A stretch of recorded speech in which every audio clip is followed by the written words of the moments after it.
Hi guys, I hope you're all well. So this week is Mental Health Awareness Week, and I wasn't gonna do a video about it or anything, but then today I was like, you know what, I am, because it's really important. And I want to share an extract from my book. I did share this on Twitter and my Facebook page, but I thought I might as well share it on here because more of you might see it, or different people might see it, and it might inspire you. And yeah, it's really short. I'm just gonna read it to you about being depressed, because I'm not depressed anymore, but there was a time when I thought that my life wasn't worth living. But always know that your life is worth living, and that is my main message really, because you always feel like when you're depressed, you feel like nothing can change, and you just feel like, but it does change, and I promise you it will get better. So I just want to read you my extract from my book. Depression came from nowhere, or that's how it seemed. Perhaps in reality, the seed had been planted far earlier in the aftermath of the crash. Perhaps it had been creeping at my heels for a few years, since just after the court case. Whatever and however it arose, it seemed to sink into my bones, dragging me into a period of darkness. I'd achieved so much after my accident. I fought my way back from the brink of death. I'd learned how to cope with almost complete paralysis. I'd gone to prom, been to college, seen the driver of the car brought to justice, and I'd even sat some exams. Then out of nowhere, it hit me. Looking at it now, I can see that it was the point at which the reality of my condition and the enormous effect it had on me trying to live my life truly came home to me. Depression is never easy. It is bleak. It robs the life force, the essential spirit of a person. But even as I went into it, I knew that there was about more than just feeling, it was more than just about feeling low.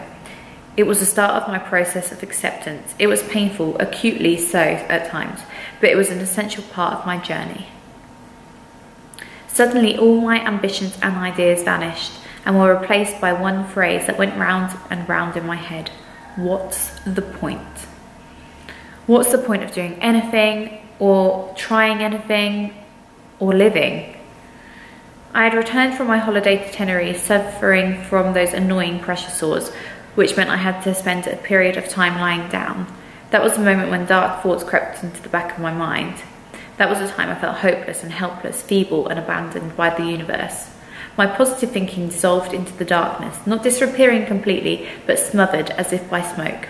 I stopped texting friends. I spent more and more time alone in my room, waiting for the low mood to pass. Except it didn't. It got worse and worse until one day I simply didn't want to get up.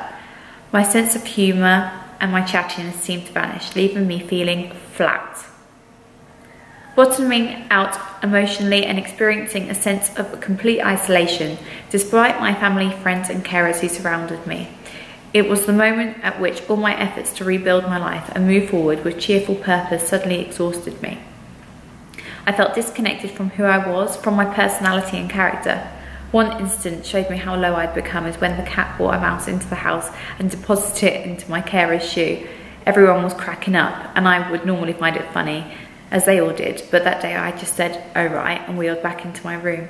Realising that something was wrong with me, I didn't feel human. Later that day I confessed to Mum how I felt. "Mum, I don't want to live anymore," I said. Matter-of-factly, Mum froze and turned to me and looked at me for a second, then replied, "That's it, I'm making you a doctor's appointment. This needs to be sorted." I guess she'd noticed that I hadn't been myself in the weeks beforehand, but when I said what I said, it was obvious it wasn't a passing phase or just being a bit down. I was depressed. It was a relief to admit it. It was a dark time for me, and one I know thousands of people can relate to. At the time, it felt like things couldn't possibly get better. I saw myself as I was, a quadriplegic, dependent on others for the rest of my life.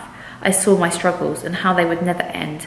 I would always have to make the best of things. I spiraled down into unhappiness, a place that felt hollow, bottomless.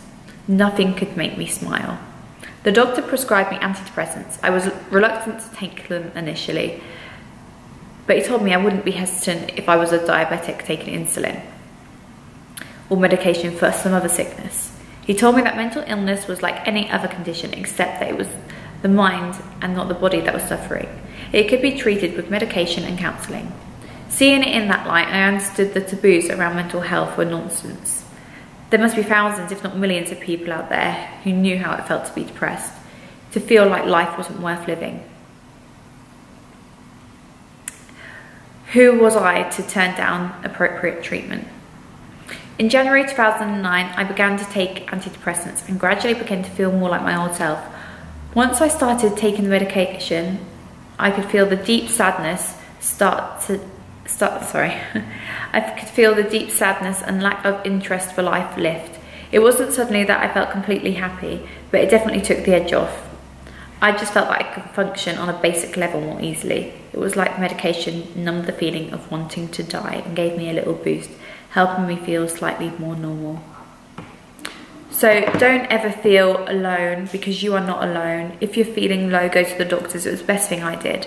And also try guided meditation, as I always recommend. I just want to raise awareness because it's so important, and your life is so important, and you are so important. So go live your life and know that things will always get better.